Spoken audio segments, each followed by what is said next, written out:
Hello parents, मैं पिंकी स्वागत करती हूँ आपके अपने चैनल पेरेंट्स हेल्प पे। माय डियर पेरेंट्स, आप सभी को प्यार भरा नमस्कार, जय Shri Krishna, Radhe Radhe. My dear parents, आज मैं आपको अपने वीडियो में बताऊंगी कि अगर आपके बच्चे को विंटर के टाइम में भी पसीना आ रहा है तो उसके क्या रीज़न है, क्या वाकई में ये घबराने वाली बात है। देखिए, आपके बहुत सारे क्वेश्चंस मुझे मिले हुए हैं और मैं उनके कमेंट्स करके रिप्लाई भी करती रहती हूँ। आप पूछते हैं कि मैम विंटर चल रही हैं लेकिन फिर भी जो मेरा बच्चा है पसीने में तल बदल रहता है, बहुत ज़्यादा पसीना मेरे बच्चे को आता है, ऐसा क्यों हो रहा है। सर्दी होने के कारण भी मेरे बच्चे को बहुत पसीना आता है। ठीक है, तो बहुत सारे मल्टीपल रीजंस ऐसे होते हैं जिनकी वजह से बच्चे को पसीना आता है। बट कब आपको बहुत ज़्यादा टेंशन लेना है, कब आपको अपने डॉक्टर से सजेशन लेना है और कब ये नॉर्मल होता है, सारी ही बातें मैं आज आपको बताने वाली हूँ। तो प्लीज़ वीडियो को एंड तक ज़रूर देखिएगा। अगर वीडियो अच्छी लगती है तो लाइक ज़रूर कर दीजिएगा, ठीक है। तो चलिए स्टार्ट करते हैं। देखिए, बात करते हैं हम छोटे बच्चों को पसीना आने की। बात हो रही है विंटर में, विंटर चल रहे हैं फिर भी बच्चों को पसीना आना बंद नहीं हो रहा, ऐसा क्यों हो रहा है। देखिए, अगर आप ये सोचते हैं कि विंटर में पसीना नहीं आता तो ये बहुत ही मीन्स हम गलत सोच रहे हैं। ज़रूरी नहीं है कि विंटर में पसीना नहीं आता, सबको पसीना आता है, बच्चों को भी आता है और छोटों को भी आता है। लेकिन बच्चों को क्यों आता है उसका रीज़न मैं आपको बता देना चाहती हूँ। देखिए, बच्चे होते हैं एक ही पोजीशन में वो सोते रहते हैं, ठीक है। अकॉर्डिंग टू जो बड़े लोग होते हैं वो अपनी सोते समय पोजीशन चेंज करते रहते हैं, ठीक है। लेकिन छोटे बच्चे एक ही पोजीशन में लॉन्ग टाइम तक सो सकते हैं, वो अपना हेड भी चेंज नहीं करते हैं।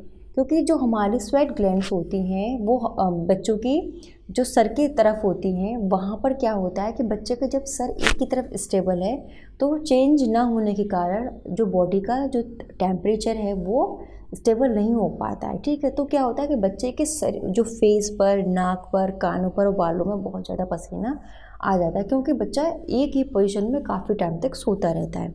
वहीं बड़े लोग क्या होते हैं, करवट बदल बदल कर सोते हैं, तो जिससे कि उनका बॉडी का टेम्परेचर है मेंटेन रहता है। लेकिन बच्चों का नहीं होता और क्या होता है, उनको पसीना आने लगता है, ठीक है। तो अक्सर ऐसा क्या होता है, कब होता है, सोते टाइम में, जिसको कि नाइट स्वेट के नाम से भी बोलते हैं कि हमारे बच्चों को बहुत ज़्यादा सोते समय पसीना आता है, ठीक है। तो जिसको कॉमनली हम बोल सकते हैं नाइट स्वेट, बहुत ज़्यादा पसीना आना, सोते समय रात में बहुत ज़्यादा पसीना आना। तो एक तो ये भी रीज़न है कि बच्चों का पोजीशन चेंज नहीं करना, सर का स्थिर रहना, ऑल ओवर बॉडी का एक जगह स्टेबल रहना, ठीक है। फ्लिप करते रहने से बॉडी का जो टेम्परेचर है मेंटेन होता रहता है और पसीना नहीं आता, लेकिन बच्चों को आने लगता है, ठीक है। एक तो ये रीज़न है। दूसरा, कभी कभी हम नहीं सोचते कि हमारे बच्चों को सर्दी खांसी जुकाम चल रहा है, सर्दी लगी हुई है लेकिन फिर भी पसीना आ रहा है। देखिए, सर्दी में भी आपके बच्चे को पसीना आ सकता है, उसको जुकाम हो रखा है तब भी उसको पसीना आ सकता है। हार्मोनल बदलाव के कारण, एलर्जी के कारण, या फिर कोई भी चेस्ट में कफ जमा हो गया है। जब बच्चे को कफ होने लगता है तो जो उसकी सांस नली है वो थोड़ी संकरी हो जाती है और ऐसे में बच्चा प्रॉपर तरीके से सांस नहीं ले पाता है। और इन सब एलर्जी या हार्मोनल चेंजेस के कारण या सर्दी के कारण या जुकाम के कारण भी बच्चे को पसीना आने लगता है, ठीक है। तो ये भी आप मत सोचिए कि सर्दी खांसी में पसीना नहीं आएगा, बिल्कुल आपके बच्चे को पसीना आ सकता है। या फिर आप क्या करते हो कि आप अपने बच्चे को सर्दी में बहुत ज़्यादा मीन्स कपड़े पहना देते हो कि बच्चे को ठंड लग जाएगी, और ये भी पहना दीजिए। बहुत ज़्यादा लेयर करने की वजह से भी बच्चे को बहुत क्या होने लगता है, पसीना आने लगता है।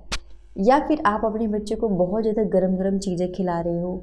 अगर कम्प्लीटली मदर फीड पर ही बच्चा डिपेंड करता है तो आप बहुत ज़्यादा गर्म तासीर का खाना खाते हो, तब भी जो ब्रेस्ट बनता है वो बच्चा पीता है, उससे भी बच्चे को मीन्स पसीना आ सकता है।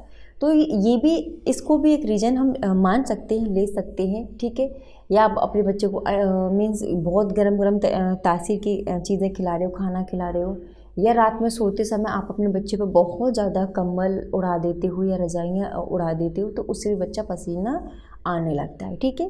तो ये मल्टीपल रीज़न है जिनके वजह से बच्चे को पसीना आता है। लेकिन इसमें आपको टेंशन नहीं लेनी है कि क्यों मेरे बच्चे को नाइट स्वेट हो रहा है। सबको नाइट स्वेट होता है, हर छोटे बच्चे को नाइट स्वेट होता है, लेकिन इसमें आपको नहीं टेंशन लेनी है। लेकिन होता क्या है कि आपका बच्चा नॉर्मल था, उसको पसीना नहीं आता था, लेकिन हुआ क्या, सडनली उसको बहुत ज़्यादा स्वेटिंग आने लगी, उसकी हथेलियों में, उसके पैर के तलवों में, उसके बाल बिल्कुल गीले हो जाते, चिपचिपे हो जाते हैं और उसकी जो हेल्थ है वो डाउन होती जा रही है। मीन्स आप उसकी एक्टिविटी, जो भी एक्टिविटीज़ है उसमें आप डाउनफॉल देख रहे हो।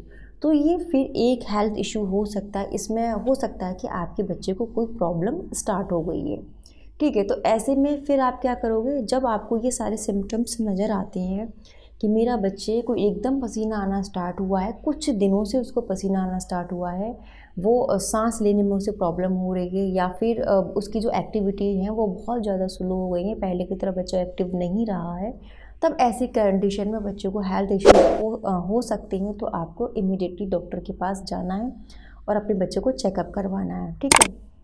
जिन बच्चों को बहुत ज़्यादा पसीना आता है और बहुत ज़्यादा परेशान रहते हैं, तो पसीना आने के लिए भी 2-3 चेकअप होते हैं। एक तो होता है स्टार्च आयोडीन टेस्ट और एक होता है पेपर टेस्ट, जो कि जिन बच्चों को बहुत ज़्यादा पसीना सडनली आने लग गया या फिर आ ही रहा है, तो वो एक बार ये टेस्ट ज़रूर अपने डॉक्टर से करवा सकते हैं। इसके बारे में डॉक्टर से आप बात कर सकते हैं। स्टार्च आयोडीन टेस्ट में एक्चुअली होता क्या है कि बच्चे के जिन पर्टिकुलर पार्ट्स पर बहुत ज़्यादा स्वेट आता है, पसीना आता है, वहाँ पर एक प्रकार का सॉल्यूशन लगा दिया जाता है उन पार्ट्स पर, ठीक है।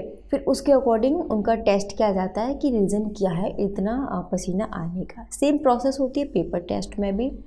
बच्चे के जिन पार्ट्स पर बहुत ज़्यादा पसीना आता है, वहाँ पर उन पेपर्स के द्वारा जो पसीना सोख लिया जाता है, फिर उसका वेट लेकर पता किया जाता है कि क्यों इतना पसीना आ रहा था। तो ये 2-3 प्रकार के टेस्ट होते हैं, जिसमें से कि 2 मैंने आपको बताए, पेपर टेस्ट और एक स्टार्च आयोडीन टेस्ट, जो कि पर्टिकुलर उसी जगह पर किए जाते हैं जहाँ पर कि बच्चों को बहुत ज़्यादा पसीना आता है। तो वहाँ का जो पसीने से जो ज़्यादा पसीना आता है उन हिस्सों का जो पसीने का टेस्ट किया जाता है, ठीक है। उन हिस्सों का टेस्ट किया जाता है। तो ये सारे इसके बारे में जो जानकारी थी, जो कि मुझे पता थी कि ऐसा हो जाता है, ये सारे टेस्ट होते हैं और कब ये नॉर्मल है कब एबनॉर्मल है, तो सारी ही बातें मैंने यहाँ पे आपको क्लियर कर दी हैं। इसलिए आपको बिल्कुल भी टेंशन नहीं लेनी है। टेंशन आपको तभी लेनी है जब आपका बच्चा बीमार पड़, आपको दिख रहा है कि मेरा बच्चा पहले कैसा था लेकिन अब वो इनएक्टिव हो रहा है, उसकी एक्टिविटी स्लो हो रही हैं। तो ऐसी कंडीशन में आप अपने बच्चे को ज़रूर डॉक्टर को दिखा सकती हैं, ठीक है। और भी इसमें मैं टॉपिक हैं जो कि मैं नेक्स्ट वीडियो में लेकर आऊँगी। अभी इसमें कंप्लीट नहीं हो पाएगा और वीडियो बहुत ज़्यादा लेंदी हो जाएगी, तो मैं नेक्स्ट टॉपिक में पसीने के ऊपर ही और भी टॉपिक लेकर आऊँगी, जिसमें कि आपके सारे डाउट क्लियर हो जाएंगे, ठीक है। तो डियर पेरेंट्स, अगर आपको ज़रा भी इन्फॉर्मेटिव वीडियो लगी हो तो प्लीज़ लाइक शेयर ज़रूर करिएगा और कमेंट करते रहिए। कमेंट बॉक्स में आप कमेंट कर दीजिएगा कि आपको और किन टॉपिक पर जानना है, तो मैं डेफिनेटली उन टॉपिक पर आपके लिए ज़रूर वीडियो बनाऊँगी।